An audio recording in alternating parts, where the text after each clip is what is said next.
Existe un momento en la vida de cada persona mayor de 60 años en el que el cuerpo deja de enviar advertencias sutiles y comienza a hablar con claridad brutal, y lo que muchos ignoran es que ese momento ya llegó para ti, aunque todavía no lo hayas reconocido. Soy el doctor Rodrigo Castañeda, y después de más de 2 décadas acompañando a miles de pacientes en esta etapa de la vida, he comprendido algo que la medicina convencional rara vez admite con honestidad. La diferencia entre envejecer con dignidad y envejecer con sufrimiento no se decide a los 70 u 80 años. Se decide ahora, en las decisiones que tomas hoy, en los hábitos que normalizas esta semana, en la forma en que interpretas las señales que tu organismo lleva meses enviándote sin que les prestes verdadera atención. Lo que está a punto de revelarse en este momento no son consejos genéricos ni recomendaciones superficiales que ya escuchaste 1000 veces, sino la estructura invisible que determina si los próximos 20 años de tu existencia serán de vitalidad o de deterioro progresivo. Y créeme cuando te digo que la mayoría de las personas cruzan esa línea sin siquiera darse cuenta de que existía una elección. He visto pacientes llegar a mi consultorio convencidos de que su cansancio es normal, de que el dolor en las articulaciones es inevitable, de que la pérdida de memoria forma parte natural del envejecimiento, y en cada uno de esos casos he tenido que desmantelar una creencia profundamente arraigada: la resignación disfrazada de realismo. Porque la verdad incómoda que nadie quiere decirte es que gran parte del deterioro que asociamos con la edad avanzada no es consecuencia del paso del tiempo, sino de la acumulación silenciosa de negligencias pequeñas, de decisiones aparentemente inofensivas que se repiten día tras día hasta convertirse en la arquitectura invisible de tu salud futura.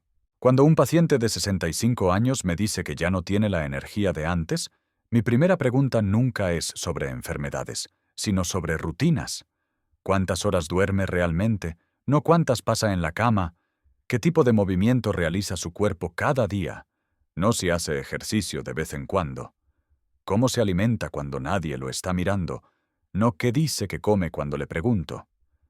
Porque ahí, en esa brecha entre lo que creemos hacer y lo que realmente hacemos, se esconde el origen de casi todos los problemas de salud que enfrentarás en esta década de tu vida. El problema real no es que tu cuerpo esté fallando. El problema es que durante años le has estado pidiendo que funcione con recursos insuficientes mientras ignoras sistemáticamente sus peticiones de ayuda. Piensa en esto por un momento. Tu organismo después de los 60 años no es una máquina obsoleta.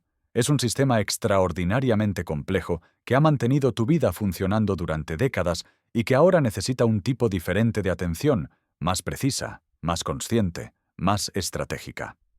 La medicina moderna ha logrado extender la esperanza de vida de manera impresionante, pero ha fallado estrepitosamente en enseñarnos cómo vivir esos años adicionales con calidad real. Estadísticamente, una persona que llega a los 60 años hoy tiene una probabilidad razonable de vivir hasta los 80 o más, pero la pregunta que deberías hacerte no es cuántos años vivirás, sino cómo los vivirás.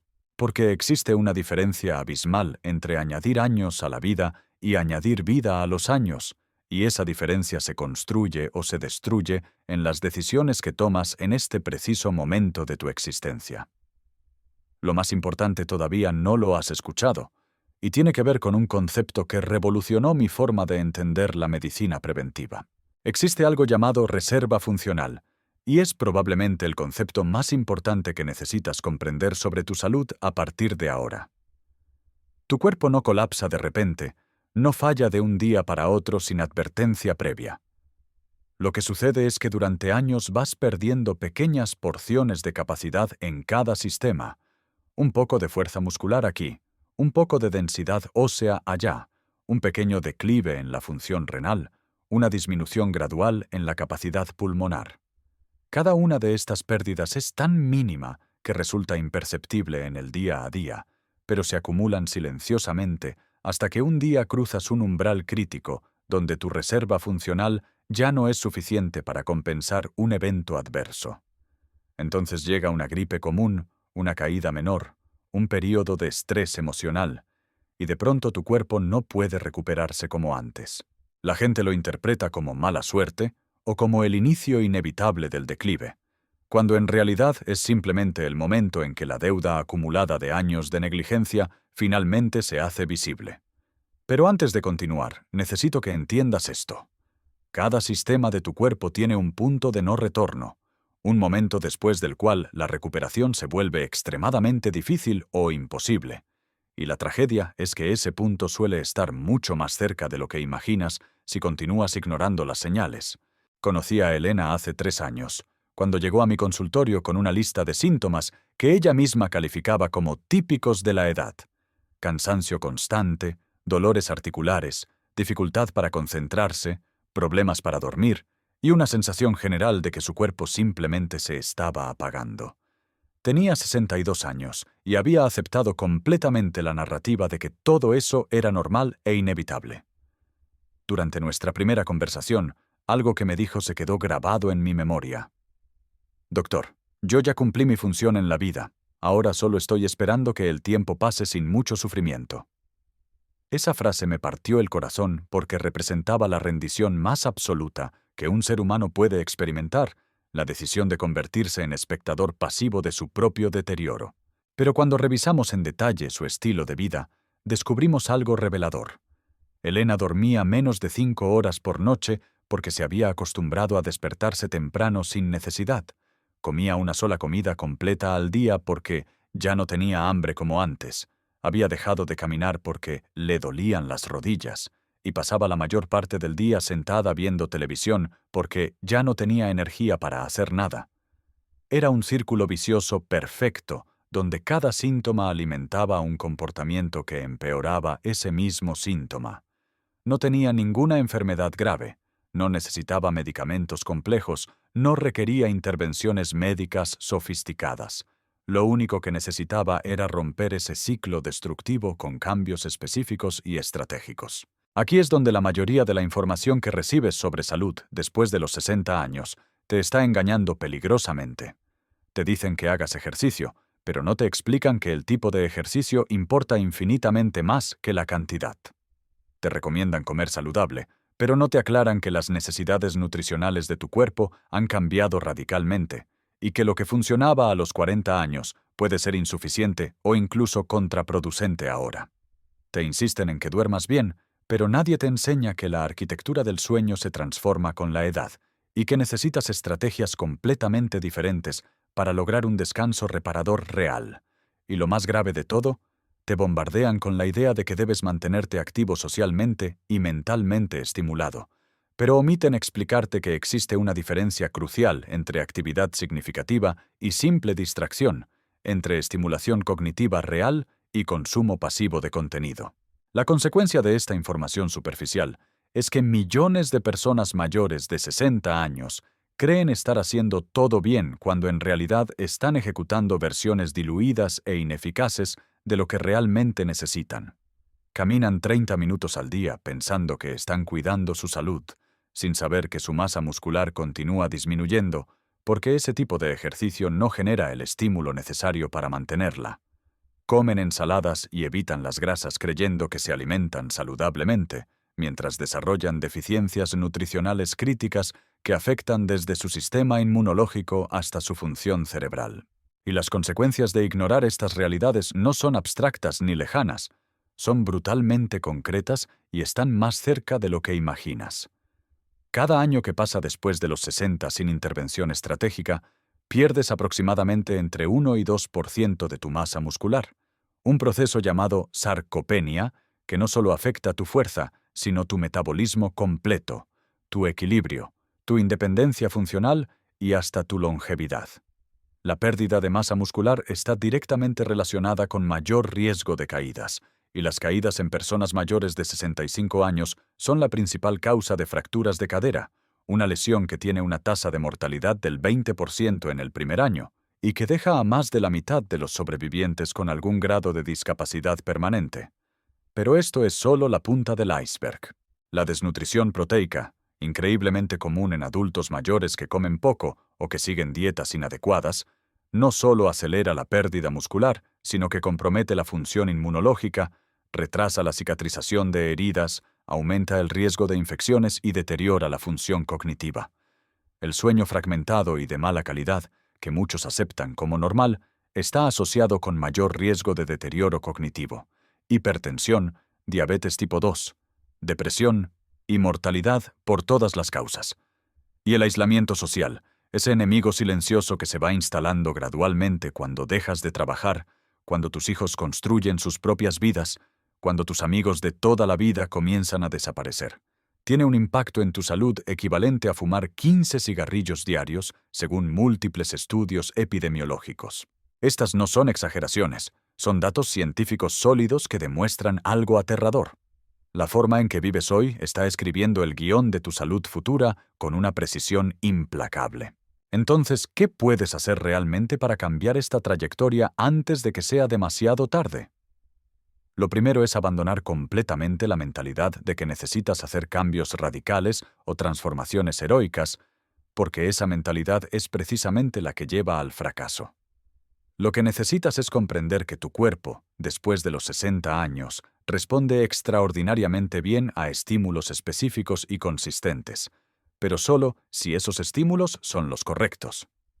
Respecto al movimiento, olvida la idea de que caminar es suficiente. Caminar es maravilloso para tu salud cardiovascular y tu bienestar mental, pero no detiene la pérdida de masa muscular. Lo que tu cuerpo necesita desesperadamente es entrenamiento de resistencia, ejercicios que obliguen a tus músculos a trabajar contra una carga, ya sea tu propio peso corporal, bandas elásticas, pesas ligeras o cualquier forma de resistencia progresiva. No necesitas convertirte en atleta ni pasar horas en un gimnasio. Necesitas 20 o 30 minutos 2 o 3 veces por semana de ejercicios que desafíen tus músculos lo suficiente como para enviar la señal de que todavía son necesarios y deben mantenerse. Respecto a la nutrición, el error más común que veo es la reducción progresiva de la ingesta de proteína, ya sea por pérdida de apetito, por dificultades para masticar, por creencias erróneas sobre la salud renal o simplemente porque cocinar para uno mismo se vuelve menos motivante. Pero la realidad científica es clara. Después de los 60 años necesitas más proteína que cuando eras joven, no menos. Tu cuerpo se vuelve menos eficiente en utilizar la proteína que consumes, un fenómeno llamado resistencia anabólica, lo que significa que necesitas cantidades mayores para mantener tu masa muscular. La recomendación general es consumir entre 1,2 y 1,6 gramos de proteína por kilogramo de peso corporal al día, distribuidos en todas tus comidas, no concentrados en una sola. Esto significa que si pesas 70 kilogramos, necesitas entre 84 y 112 gramos de proteína diarios, una cantidad que muy pocas personas mayores de 60 años están consumiendo actualmente. Respecto al sueño, necesitas entender que la calidad importa infinitamente más que la cantidad, y que tu cerebro después de los 60 años tiene más dificultad para generar sueño profundo. Esa fase crítica donde ocurre la mayor parte de la restauración física y la consolidación de la memoria. No puedes controlar directamente cuánto sueño profundo generas, pero puedes crear las condiciones que lo favorecen. Exposición a luz natural durante el día, especialmente en la mañana, para mantener tu ritmo circadiano sincronizado. Reducción dramática de luz artificial en las horas previas a dormir, especialmente la luz azul de pantallas. Temperatura fresca en tu habitación, idealmente entre 18 y 20 grados. Y quizás lo más importante, un horario consistente donde te acuestas y despiertas aproximadamente a la misma hora todos los días, incluyendo fines de semana. Y sobre la conexión social y la estimulación mental, necesitas distinguir entre actividad superficial y compromiso significativo. Ver televisión durante horas no es estimulación mental, es consumo pasivo. Hacer crucigramas repetitivos no es desafío cognitivo real, es automatización de un patrón. Lo que tu cerebro necesita para mantenerse saludable es novedad, desafío, interacción social genuina y propósito. Aprender una nueva habilidad, especialmente algo que combine demanda cognitiva con coordinación física, como tocar un instrumento o bailar. Mantener conversaciones profundas con otras personas donde realmente tengas que pensar, argumentar, recordar.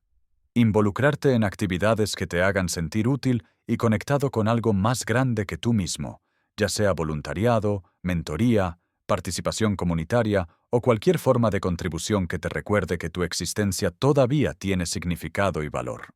Volviendo a Elena, la paciente que mencioné antes, implementamos cambios específicos en cada una de estas áreas durante 6 meses. Comenzó con ejercicios simples de resistencia usando su propio peso corporal, apenas 10 minutos 3 veces por semana al principio. Ajustamos su alimentación para incluir proteína de calidad en cada comida, no cantidades enormes, solo porciones adecuadas distribuidas a lo largo del día. Trabajamos en su higiene de sueño, con cambios ambientales y de rutina que no requerían esfuerzo heroico, solo consistencia. Y la ayudamos a reconectar con una pasión que había abandonado años atrás: la jardinería comunitaria en su vecindario. 6 meses después, Elena no solo había recuperado su energía y eliminado la mayoría de sus dolores, sino que había experimentado algo mucho más profundo. Había recuperado su sentido de agencia, la convicción de que todavía tenía control sobre su vida y su salud. Sus análisis de sangre mejoraron notablemente, su masa muscular aumentó de forma medible, su calidad de sueño se transformó según los registros que llevamos, pero lo más importante fue el cambio en su mirada y en su forma de hablar sobre su futuro. Dejó de usar el lenguaje de la resignación y comenzó a usar el lenguaje de la posibilidad. Esto no fue un milagro médico, no fue genética privilegiada, no fue suerte. Fue simplemente el resultado predecible de darle a un cuerpo humano los recursos y estímulos que necesita para funcionar correctamente, algo que está disponible para prácticamente cualquier persona dispuesta a tomar decisiones diferentes. Pero necesito ser completamente honesto contigo sobre algo que la mayoría de los médicos evitan mencionar, porque resulta incómodo. Existe una ventana de oportunidad para estos cambios, y esa ventana se va cerrando progresivamente con cada año que pasa. No estoy diciendo que sea imposible mejorar tu salud a los 70 u 80 años, estoy diciendo que la magnitud de la mejora posible y la facilidad para lograrla disminuyen con el tiempo. Un músculo que ha perdido el 50% de su masa puede recuperarse, pero requiere más tiempo y esfuerzo que uno que ha perdido el 20%. Un patrón de sueño que lleva 10 años deteriorándose puede mejorar, pero será más difícil que uno que lleva 2 años con problemas. Una red social que se ha desintegrado completamente puede reconstruirse, pero demanda más energía emocional que mantener conexiones existentes. Por eso la urgencia no es retórica, es real. Cada mes que pospones estos cambios es un mes donde tu reserva funcional continúa disminuyendo, donde la brecha entre tu estado actual y tu potencial de salud se amplía, donde la dificultad de la recuperación aumenta, y llegará un momento, diferente para cada persona pero inevitable para todos, donde cruzarás ese umbral del que hablé al principio, ese punto de no retorno, donde las intervenciones de estilo de vida ya no son suficientes y necesitas intervenciones médicas cada vez más complejas para mantener una calidad de vida básica. La tragedia es que millones de personas llegan a ese punto no porque fuera inevitable, sino porque creyeron que tenían más tiempo, porque pensaron que los cambios podían esperar, porque subestimaron la velocidad a la que se acumula el deterioro silencioso. La realidad que necesitas aceptar es que después de los 60 años no existe el lujo de la neutralidad en tus decisiones de salud. Cada elección que haces, incluyendo la elección de no hacer nada, está moviendo la aguja en una dirección u otra. No existe un punto estático donde simplemente mantienes tu estado actual sin esfuerzo, o estás invirtiendo activamente en tu reserva funcional mediante decisiones que fortalecen tus sistemas, o estás permitiendo pasivamente que esa reserva se agote mediante la negligencia acumulativa. Y lo más importante que quiero que comprendas es que esto no se trata de perseguir una vejez perfecta o de negar la realidad del envejecimiento. Se trata de algo mucho más fundamental. Se trata de mantener tu dignidad, tu autonomía y tu capacidad de vivir la vida en tus propios términos el mayor tiempo posible. Se trata de poder jugar con tus nietos sin quedarte sin aliento. Se trata de poder viajar y explorar sin que tu cuerpo sea una limitación constante. Se trata de poder cuidar de ti mismo sin depender de otros para las actividades básicas de la vida diaria. Se trata de poder mantener tu mente clara y tu memoria funcional para seguir siendo quien eres. Se trata de llegar al final de tu vida habiendo vivido realmente hasta el último momento, no simplemente habiendo existido durante décadas en un estado de deterioro progresivo. Esa es la diferencia entre envejecer y envejecer bien, y esa diferencia se construye ahora, en las decisiones que tomas hoy, en la forma en que eliges responder a la información que acabas de recibir en este momento.